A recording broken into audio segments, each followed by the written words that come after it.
recently. So it's very interesting to be discussing with all of you how this is developing, how it's making an impact on startups, how it's making an impact on investments. So I would love to talk to you all about this.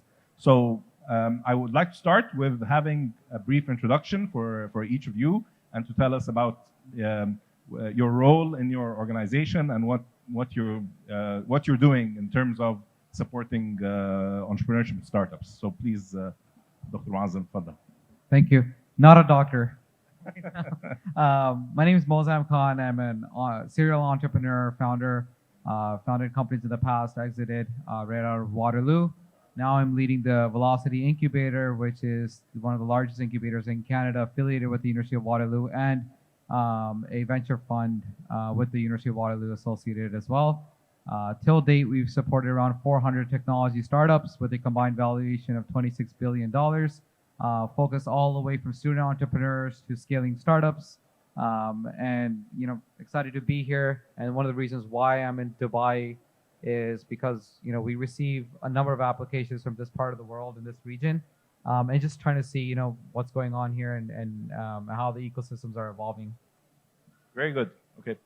Mr. Hazem, Yes. please tell us about yourself and about Significa Ventures. Yes. Hello, my name is Hazem Hassanin. I'm presenting Significa Ventures. Significa Ventures is a VC fund, but we're doing a little bit extra because we're all in Significa, we're ex-corporates. So we have our fund and we have another division called the Corporate VC Fund.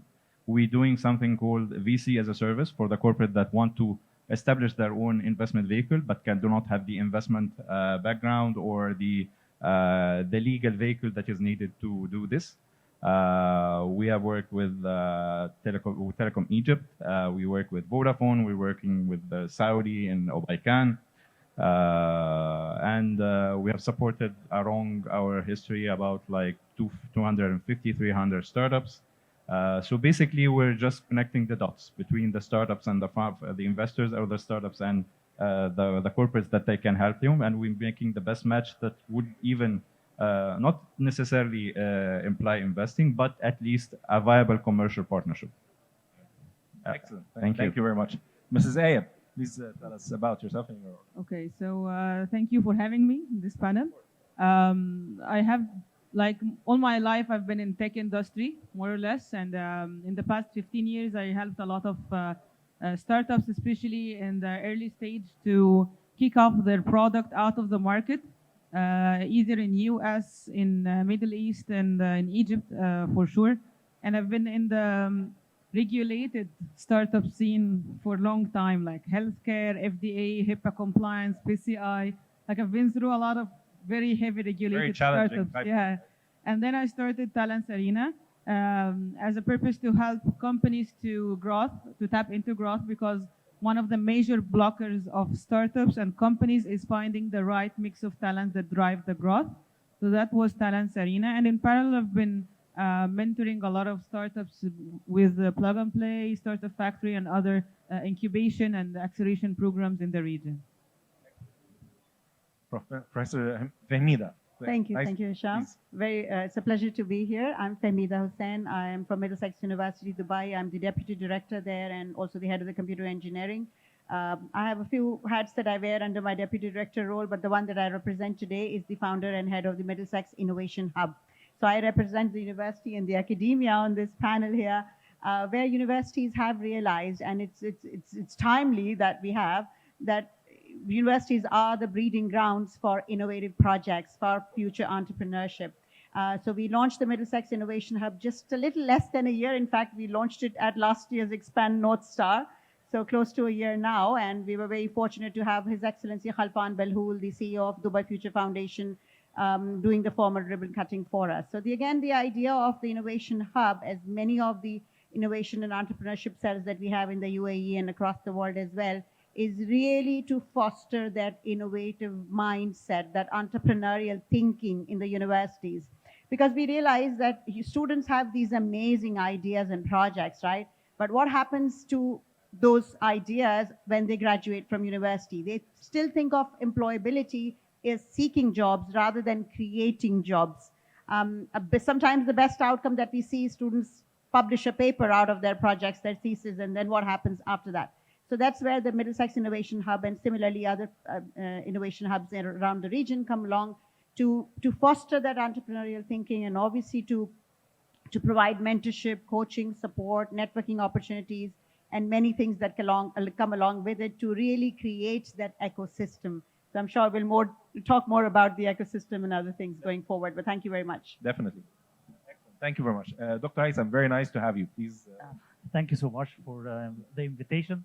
Actually, I'm associate professor at the Canadian University, where I'm part from the engineering and technology school. Yes, we are running, or we are from the side of the academia, where we see the innovation and how the startups ecosystem has to be created and effective as well.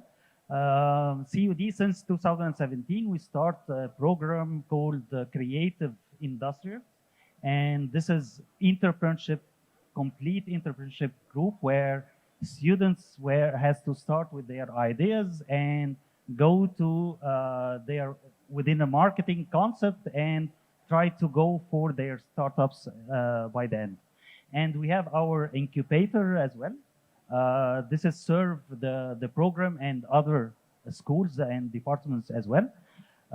Actually, I had the experience that I combined the industry with the academia through some of the programs. We call it the coordinate programs, where it bridged the gaps between the needs of the market and the needs of, we call it the technological skills in industrial, with the education as well.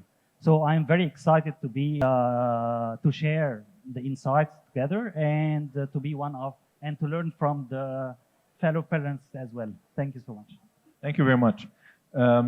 Yeah, definitely, I think it's very important to talk about how can there be this link between the academia and the industry. I think this is the way that we can make sure that the startups that are coming out are based on real value and creating intellectual property that can create startups that are valuable in the market and can create impact as well, since we're talking about impact today. So I think this is very important. I'll give a brief introduction about myself as well. I've been working since 2011 in the area of supporting innovation and startups. We have a company called Cultiv, which is creating a global network for deep tech startups, and we're launching a new fund recently investing in deep tech as well. So it's very interesting to meet all of you, and I would like to talk to hear from your perspective as well. What is the importance? What is the relevance? How do you see that incubators and accelerators can create impact or can make a real difference in supporting startups? Are we selecting startups, and is our role to select the good startups and that's it, or is there an added value that these incubators are providing in addition to just giving them funding or giving them access to the market? So perhaps we can start again, go across the panel to hear your perspective. Sure. Okay, so we do something really different at Waterloo. So first of all, we different than any other university-based incubator accelerator that we've seen. The entire management team are ex-founders that have scaled, exited companies before, that have come back to kind of build the next generation of pipeline. And just being in that founder mentality, we recognize gaps that were going on in the global incubator accelerator market, whatever you want to call it, right? So, and at Velocity and at Waterloo, we've done a number of different things. So we have a presence on campus. So with the Faculty of Science, we got this whole science lab, put it up with cool stuff, products there. Students that come in lunch break, whenever, just develop something. We just bought like a $200,000 GPU unit, and no one in this audience can guess where we put that. We put it in the cafeteria, right? Come there, there's open data sets, just develop, just build, do whatever you want, right? A robotic zone there. And the running joke at the university is that the spaces no one wants, Velocity takes it and turns into something, right? So we do that at the student level, and then we combine that with programming, right? So There's a number of different programmings that we do. One is called Cornerstone, which is a validation, 2-week validation program. You get accepted into that program as a student.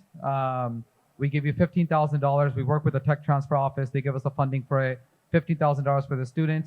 We run this 3 times a year. And what we essentially do there is you are not allowed to work on your technology for 2 weeks. We push you to go out there into the market, into the hospitals, go ask questions, go validate. And the people that win that are the ones that pivot. So we encourage that pivot early on, because coming from an engineering school, you can tell an engineer a problem, they'll come up with a solution like this, right? We've all been there. And the market doesn't value solutions. The market values things that would help them move the needle forward, right? So, and getting that mindset in the student early on, right? So those are a number of programs that we do on campus. We also have something called the Velocity Fund Finals. These are run 3 times a year. Back in the day, they used to be $25,000 checks, 3-minute pitch. 4 companies win every term. So that really encourages students to give them the early seed funding they need to just start developing, working on their prototypes. Then around 10 kilometers away from the university, we have a 90,000 square foot facility, which is equipped with a BSL-1, BSL-2, chemistry lab, biologics labs, assembly space, manufacturing space. And essentially what that does is you have to be full-time, you have to be committed on your project. You necessarily don't have to be a Waterloo alumni or student, but majority are Waterloo just because of the proximity. We take applications globally. We do not take equity. We do not take rent from the founders for the first at least 3 years. We only take equity when we invest physical money into them. The first 3 months of the incubator program, you sit down with us, with our advisory team, who are all ex-founders. You come up with basically, I will accomplish X, Y, and Z in 3 months. Every Thursday, you are required to present to the entire community. And the entire community is required to have their laptops open. And all you present is, I have these 3 problems. Who can make an introduction for me on the spot? That's it. That's how you engage the community, right? And the results speak for themselves. So we started a healthcare stream, and we started a healthcare stream 3 years ago. I was leading that. We started with 7 companies. We're at 100 companies now. In 3 years, in 2.5 years, those health companies have raised $250 million in capital. They've done around $72 million in sales. They've filed 300 patents. This is just within 2.5 years. And all we've done is just engage the community at the incubator level and empower the students to just start their companies. Excellent. Very, very interesting.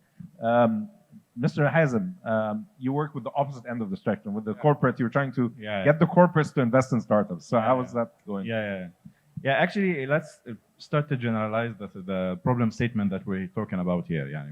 We're talking about the ecosystem as a whole in terms of incubators, accelerators, and VCs. Are they beneficial for the startups or not? What the argument would say probably, yes, because researchers would say probably that bootstrapping companies versus supported companies. The supported companies has like 4 times much chances to succeed than bootstrapping companies. And it's a very cutthroat market. You need support. If you do not need it just to start, you need it to grow. You need it to compete. You need to have an edge. So establishing the ecosystem is very important.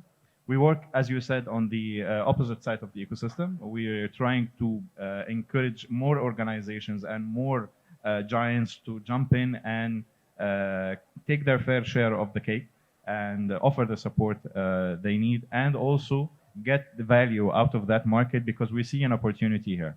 Our sales pitch for the corporate probably would be a growth hacking for corporates. We sell it as a growth hacking tool for corporates.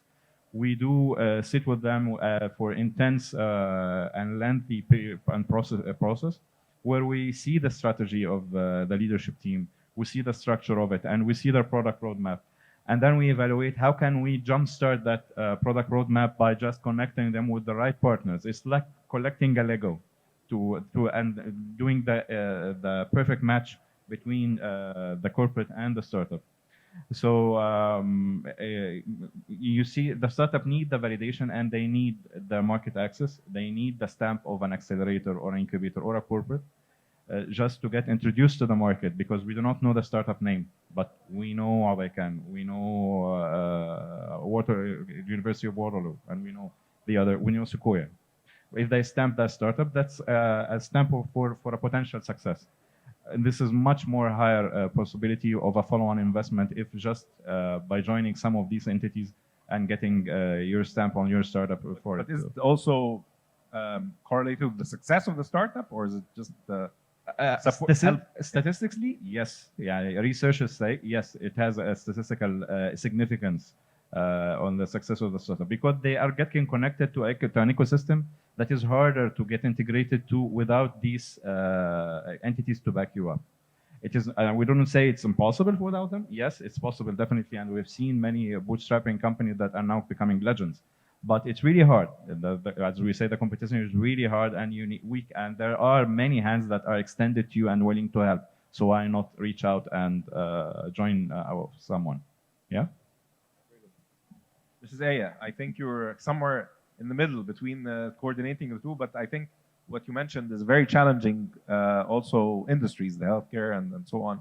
How is it going? So what I see is that our companies and startups at the early stage, especially for when we are talking about incubators and accelerators at the MVP or pre-MVP stage, I believe the most important thing is to three dimensions. It's the team dimension, how they are collaborating, how everyone, what is the hat or hats that everyone is wearing, and how they communicate, especially if they are young. I've never been in a corporate or a company before, which is the case for a lot of startups.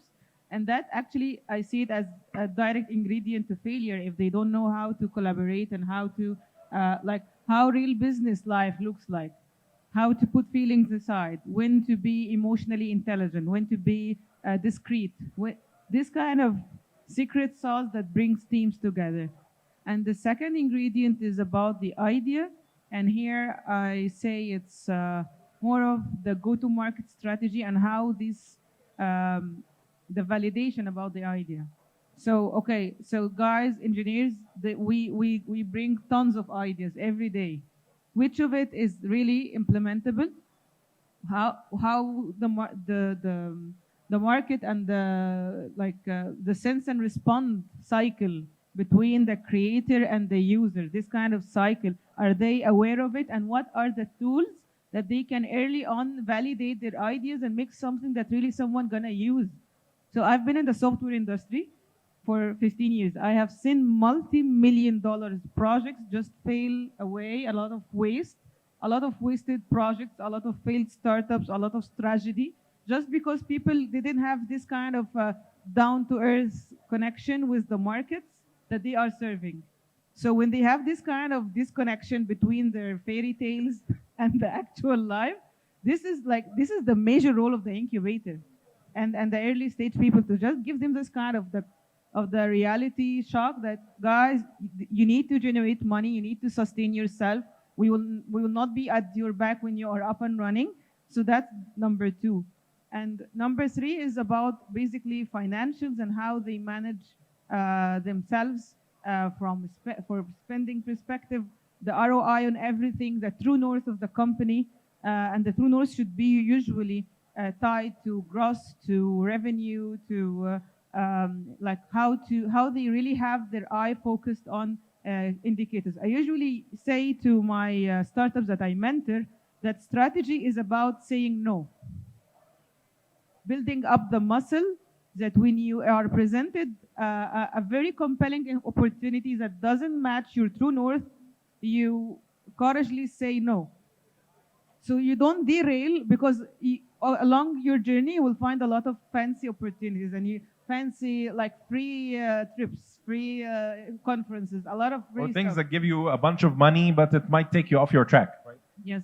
Or even investors who are gonna derail you Yeah. big time because they want to implement a specific agenda. So Can be investors, Yes. and in my experience, I've also seen like development organizations that want a certain agenda and so on. yes, that's it. Okay.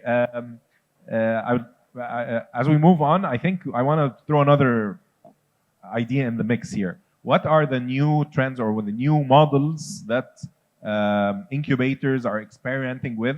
I'd like to hear perhaps what kinds of models you're exploring, Dr. Hamida, at the university in terms of supporting startups rather than the traditional model of incubation acceleration? Is there, what kind of things, what's the model that you're working with? Right. And also before, I'm sorry, I want to make this as interactive as possible. So if there are any questions at any point, please, don't be afraid to raise your hand and ask, okay? Yeah. So before I get into the type of incubators, I just want to do a bit of follow-up comment on what Mazam said. So yes, it's about engaging and empowering our students. But I also want to give a message here, because there could be students or faculty in the audience who may not have a GPU in their cafeteria. And you might be wondering, oh, we are not that, there yet, or we're not that magnitude there. What do we do? Now, coming from being in the UAE for 20 years and working in the academia for the last 20 years, before that I was in the industry, there was a recent report which was published, I think, last month, which is the Global Entrepreneurship Monitor Report 23-24, where UAE was ranked #1 consecutively for the past 3 years when it comes to creating that entrepreneurial ecosystem. So I would say in the UAE, and I'm sure our colleagues from the MENA region across will talk about their countries, we are very fortunate to be in a place where we have this buy-in from the top, from the government. So where we may not have, universities, we are 20 years old, and from UAE perspective, we think that we're very mature because 20 years is a lot. We're not talking about 500 years, talking about Ivies or Oxbridges, right? So we tend to work with the incubators and accelerators around. So we may not have all the capabilities in-house, but then again, the ecosystem primarily means you work with the entities around as well. So we take the examples of, for example, the Dubai SME. We have the Dubai Future Accelerators. As I said, for our launch event, His Excellency himself came along, again, showing the buy-in and obviously the support from the top. So there are plenty of incubators, accelerators around that the university and other entities can work with. Don't have to necessarily have their own setups as well. And when, again, you talk about different types, again, it really depends on at what stage your development is or what your business is, right? Whether you get really at a startup stage or you even before, I would really go into a classroom where students are working on their engineering product. And Mozam said, engineers are very good at finding solutions, and you tend to think, okay, all of this comes from engineering school. No, but you have to involve people from law schools, the students and alumni. You need to involve from business, from marketing, everywhere, right? Because at the end of the day, they need to understand how this solution can be made commercial or taken to market. So depends on what stage you are at, really the different models can be adopted. So it's not one size fits all, in my opinion. Of course, definitely. Yeah. And I think it's very important what you said, that it has to be this collaboration, because it's a pipeline at the end of the day. It's taking the R&D from the university out to the market. So it has to be the staged approach. So definitely very, very interesting.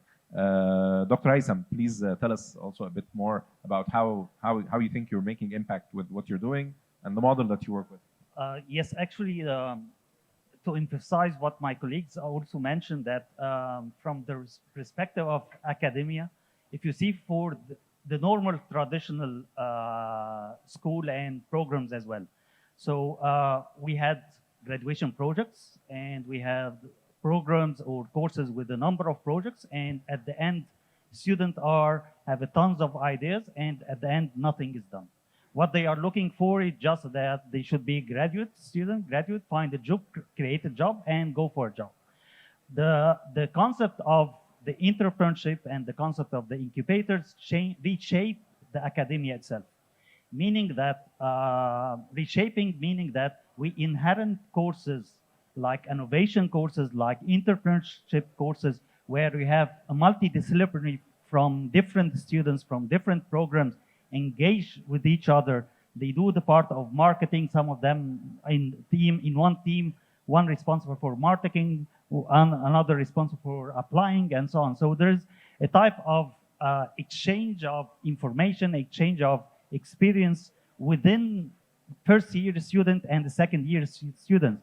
And this doesn't happen before.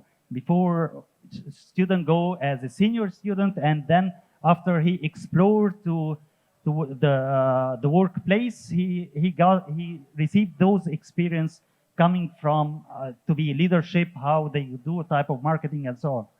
So those experiences, students start to reshape from year one in the university.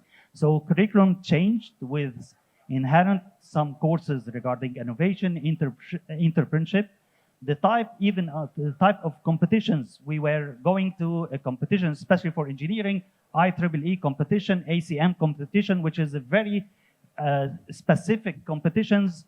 Yes, we do type of engagement, but at the end, the student does not feel any type of production and product feeling as well. But right now, the reshape of the competition that he has a product and he has to show up his product, especially for the fine technologies application. So he has to present it and he has to market it as well. So this type of reshape, even for the faculty member as well. Faculty member, they do the R&D and they stop at that. But right now they can have a prototype, and within a startup ecosystem, they can present it in a way or another that to be ended by a product. So they're gonna have R&D and then prototyping and then end by a product, which is a type of communication and it's bridge gapping with the industry as well. So from the educational or from academia point of view, yes, it's reshaped by inherent those type of incubators, the boot camp as well. Boot camp, it's focused on some skills in a short time to enhance the skills of the graduate or enhance of the skills of the startup person himself, the student. So at the end, students are not looking after graduation, they are not looking to find a job. They create their own jobs. They create their own startups in an ecosystem. Yes, there are some gaps. We can speak challenges. We can speak about it later. But comparing to previous, no, there is a big jump that happened within the concept of the incubators and the startup. Thank you. Excellent. Thank you very much. Are there any questions from the audience so far? No? Okay, we'll give you a bit more chance. Mr. Muazzam, tell us a bit more about what kind of challenges that you see are being faced. What's missing, do you think, in the startup space that incubators can support, and what kind of things should we as incubators be thinking about a bit more in the coming several years? So first of all, I don't necessarily disagree with everything Hamida said. I actually appreciate the fact that the universities are 20 years old. I think that's an opportunity to be at the front edge of innovation. The reason is, so Waterloo is only 65 years old. We're probably not as old as MIT, Stanford, Oxford, University of Toronto, right? But yet we produce the most unicorn founders in Canada, right? Which is a reason why I'm here. Which is, I'm really attracted to the universities here. They're young universities. They have a lot of opportunity, and it's been evolving, right? Like the faculties at the universities are evolving. They're thinking more like business people as well. And academics that I've been dealing with at our university, they're not really thinking of like, oh, I want to publish X amount of papers. Even the grad students coming to the universities should now be required to at least put a business proposal for their research, right? Because one thing that we recognize is that entrepreneurship is the fastest way of mobilizing research into the market. Not publications, not licensing, it's turning them into CEOs. And then once you're a CEO, you need to, you can take all the MBA courses in the world. I came from a non-engineering background. My background was in pure biology. I was going towards medical school when I was volunteering at a hospital, and I saw a bed sore, dissipative ulcer, and I was like, okay, this is a big problem. There's no data around this, so created a data science platform, worked with the other founders to develop that. The first time we went to a professor at another university, it's like, hey, you want to join us? He said, this will never work. But we were 18, 19, 20 years old, we made it work. We got FDA approval. We scaled our team across 3 continents, raised around $15 million in venture capital. And once you start developing your company, once you start raising VC funding, you as a CEO do not have time to work on product. You do not have time to work on HR. You do not have time to even look at your sheets. You're probably consulting with Ernst & Young, Deloitte. If you're fortunate to have really good investors, they'll be taking on the bulk of the work of introducing you to other investors. Your sole job as a CEO is to make sure your team is happy and you're well funded until you get an exit. That's basically it, right? So, which means that that mindset of just growth needs to be instilled within early stage entrepreneurs very, very early on, right? Now, coming to the topic of how the incubator model should evolve, I'm a big believer that, look, like, you can go to any incubator in the world and you'll have business advisors there and give you advice, talk about go-to-market strategy. I think there's a special responsibility for university-based incubators of now developing systems of validation, whether that's business model validation or whether that's technology validation, right? So something that we're trying, something new in Waterloo, is that we were working with a local hospital of building a clinical facility, a clinical room inside the incubator. So you're a medical device company, you don't have to wait 6 months to get a research ethics board approval and spend $60,000, $70,000 in burn rate to get your clinical trial started. What if that process can be shortened down to 2 weeks, 30 patients, you get your data, then you go to Hazim here and be like, my data works, this is actual patients, give me $1 million, right? The other thing is around business model validation. This is where I think corporates can be really interesting. I think the way we work with corporates is the fact that you have to do a pilot with at least 5 of our companies in the first 6 months, period. Like, that's the only way.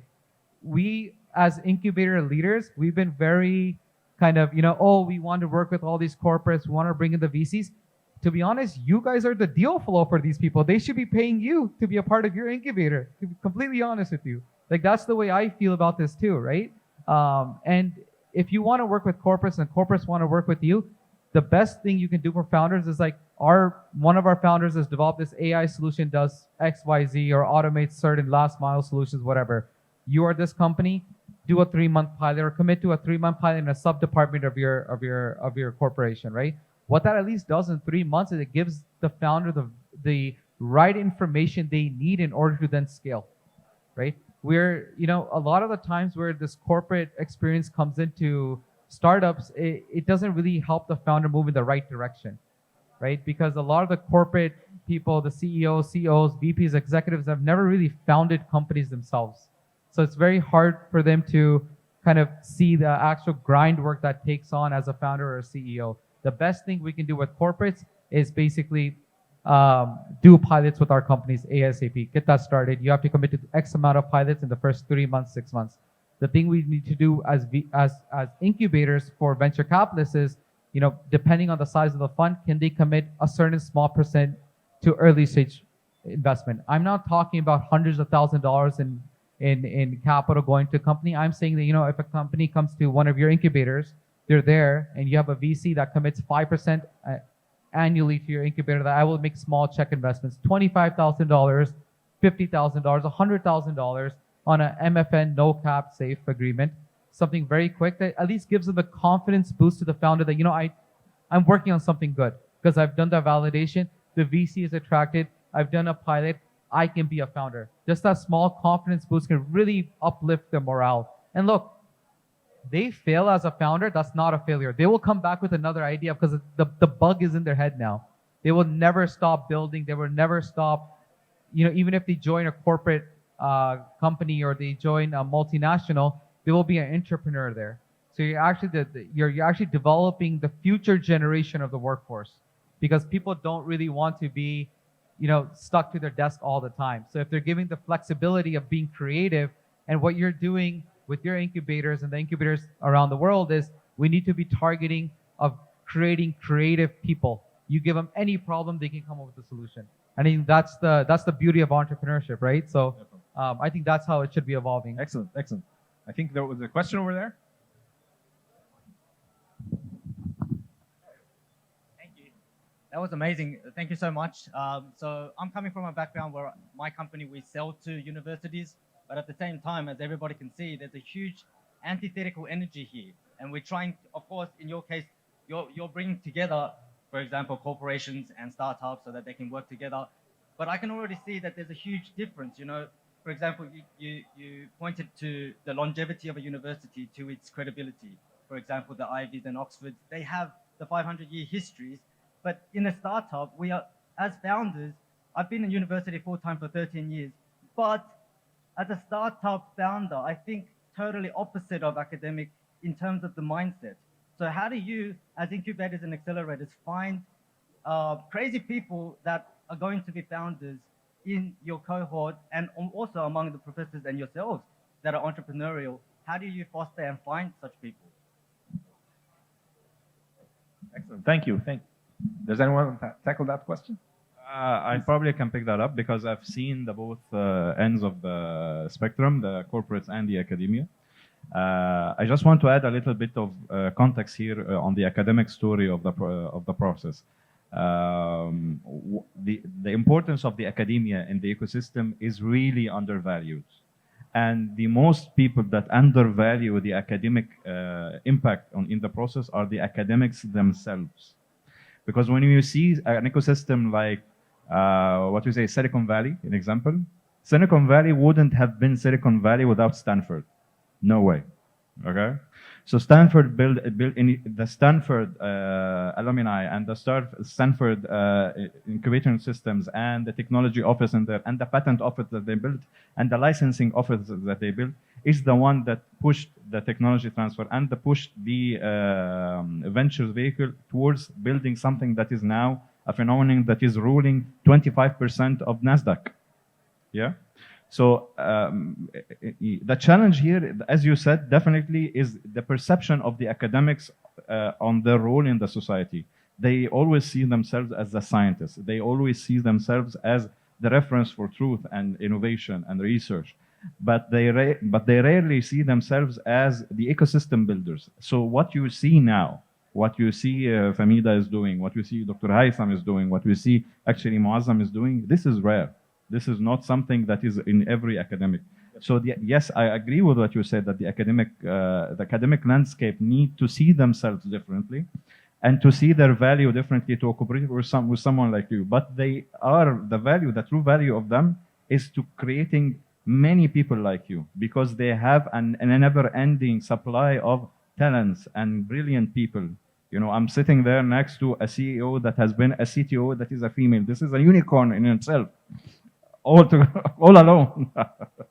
So this is an output of a very well educated ecosystem. Yeah. So of course the academic people probably can add up to this or. I can add a small story. Yeah. So we have been working in healthcare that works in implantology, like dental implant planning software. It has a lot of AI, a lot of computational geometry. So I was monitoring the tech team and the R&D team. So the research and development cycle was from 3 to 6 weeks, because I always told them, try not to fall into the depth first trap. They keep search and bring me something that works, and I take it to the business. So the guys researched, we were searching about bone graft implants. Okay. So bone graft implants is the most expensive surgery. So I went to my dental friends. I asked, what brings the most money? They said the bone grafts. So I went to the engineers. Can you do this? The guy said, let's see. So they did kind of a 2 months worth of research. And because we were in the same building, so the dentists come and try things out. And this bone graft solution came out, and they used it in the beta version. And then within 3-4 months, the revenues of the company jumped from $150,000 per month to $500,000, because this was the most expensive operation done in the USA. And halas, we have the solution in our hands. It's very innovative, and no one in the market had it yet. And that was all driven by R&D, but combining it with the actual subject matter experts and people who have the hands-on experience. So definitely R&D drive massive growth if it is fast enough and driven by business. Like just excellent. So I just want to broaden slightly the discussion that we're having here. So when we're talking about entrepreneurship, let's broaden it to entrepreneurial thinking, mindset, skills as well, right? My colleague here said they have courses in entrepreneurship in the business school, maybe in other courses as well. But we're also trying to embed this entrepreneurial skills as part of all the courses, no matter what they're studying, right? As part of our learning framework. I'm sure other universities follow that as well. So there are portions as part of their classes where they think about risk-taking, for example, right? That's, again, a very essential skill. The fear of failure, how do you get over that? Communications, and so on and so forth. So that's just entrepreneurship. yes, obviously, you go with the classic definition if you're thinking about a startup, but it could be while you are working for an organization that's doing entrepreneurship, because organizations that did not innovate perished, and history is full of such examples as well. So really going back to the role that academia has, and we were trying to assume that we play an integral part in the economic growth of the nation itself, right? And embedding these skills, this mindset as part of the curriculum in our students is our contribution as well to drive the growth, productivity, development, and employability itself. Definitely. Great. Are there any other questions? Yes, please. So coming to the venture funds or more sort of CVCs, corporate venture funds. So is it like we need to, pull them in much ahead of the life cycle, because it's something like you invent and then look for a fund versus you actually have the corporates with the academia working much early, like they're telling their problem statements to the academia much ahead that these are the problems in the corporate, so that the entrepreneurs or the graduates are actually working on very narrow kind of a problem statement rather than working something new and then looking for much later for funds. Can I rephrase the question just to make sure that I Yes. understood you right? You're asking about how does the corporate, what are the problem statement, what the corporates do, or how do you know them, or how do you adapt to them? No, how do corporates, like the corporate venture funds, whenever they come to invest in a idea, they like to co-develop. Like if an energy company comes and invests in your company, they would like to have a product which they can scale later. Like they should have a vested interest in the problem. Yeah. So I'm telling that rather than they come much later when things have probably I think the invented, question is how do the corporates can be pulled drive in much? Yeah. what the university is pushing the startups to Yeah. address? How can you pull them in much ahead, much Oh. early in the cycle, that the problems that they are facing? So you're basically saying how corporates can get involved with the university at the early stage to develop those ideas. Sure. I mean, okay. So there's something we've been doing for 2 years now. It's been pretty successful, and it could be a model that I'm happy to share and send you information afterwards. And would just love to start that in Dubai and the universities here as well. So we work with a number of corporates, local hospitals, Rogers Telecommunications, Bell, CIBC, and what they do is they write us a $50,000 check to run a 2-week event. Okay, they bring in their experts every other day. They sit there in the cafeteria area, right? And they get problem statements. So it's like 5-6 pages of this is what everything is. You all have access to this data set, or you all have access to X, Y, and Z. And then they actually bring the stakeholders from their organizations every other day to sit there so students can go as they're developing, asking questions. In 2 weeks, students have to develop a solution. Top first solutions get $10,000 each, right? So that starts something there. The thing that you have to be very careful about. So Waterloo, we're in a unique position because our IP policy is inventor owned. So if you go to the university, you develop something, whether you're a prof or a student, you own the IP. The university has no stake in your intellectual property. The only way the university can have a stake is if you use the tech transfer services. But I'm pretty sure that should be similar with your universities too. So that's one way of not getting. all of them. I think. No. That's That's a very rare. is a very rare- critical point. We're like the only university in North America that has that policy, right? So, but the other thing is like on the corporate side, it's a tough negotiation between the university or the incubators to have with that, because the corporates would be like, we want that intellectual property. So you have to argue and be like, no, this is for our students, and they'll turn these into companies. So that's one method of doing it. The other traditional method that corporates usually do is go through the research partnerships arm of the Office of Research, and they do a research contract last couple of years for PhDs to work on core technical issues. But I seen the trend change now. We're seeing more corporates from at least targeting Waterloo coming to Velocity instead and be like, we need a solution for this. We have a problem. Can you engage your students? Because look, students are broke, they're hungry, and they're creative. So if you're offered $10,000, they'll come up with the best solution ever. Dr. Aitham, do you want to add something to this? Yes, actually, when we speak about the engagement with the industry, especially coming back to the concept of the projects and students, especially within the graduation project of the student or research project regarding the master degree and postgraduate students as well. So in this case, what we do as practice, we invite industry corporates to come to the university to attend those projects in a way or another. And they go for a selection about the ideas and to start to go with either it's they gonna get from them the ideas and start hiring them for completing the application or whatever the concept of the project is. This is the type of how we cooperate with the industrial partners. For the startups, yes, we have the incubators. We still have this type of gap that we should invite industrial partners. They don't enter or they don't walk in by themselves. And I think this is one of the problems that we face it in the university. We should invite them first, and according to your network and the university network as well, how they can invite and the partnership with others. So I think this is very important to be highlighted that yes, corporate and industrial side should interact in a way or another directly with the university with the framework of the policies, because I think we don't have a uniform policy that regulate the interaction between what the graduates or what the projects are giving and what it should be received from the other side, from the industry. Okay, we have about 3 minutes left. Are there any other questions? Yes, please. Thank you so much. Such an interesting session, honestly. So I work in social entrepreneurship program that is designed for university students.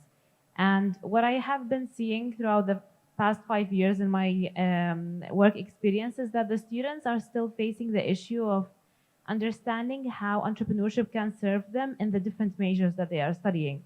So someone who's studying law, for example, or medicine, they cannot still understand how entrepreneurship can serve me on the long run in my industry, in my career. So the question is, how can universities integrate entrepreneurship into the different curriculums, into the different majors? Is there a way on how to make the students understand more that this is more of a mindset that would serve them on the long run? It's not just about starting a business, it's more about, you know, creating opportunities, as everyone mentioned in this panel. Definitely, thank you.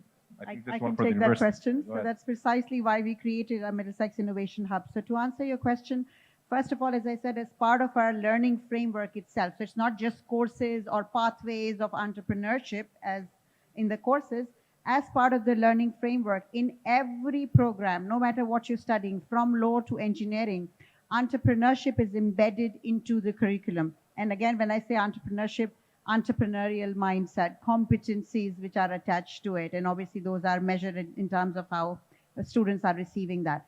And then an entity like, for example, we have Middlesex Innovation Hub. Universities across the region have different entities, from entrepreneurship cells to incubators to even accelerators, open to students from all disciplines. And again, it's going back to engaging and empowering the students, right? So making them see that even if I'm a law student, I play a big role when it comes to IP, for example, right? And what is the policies and frameworks around that?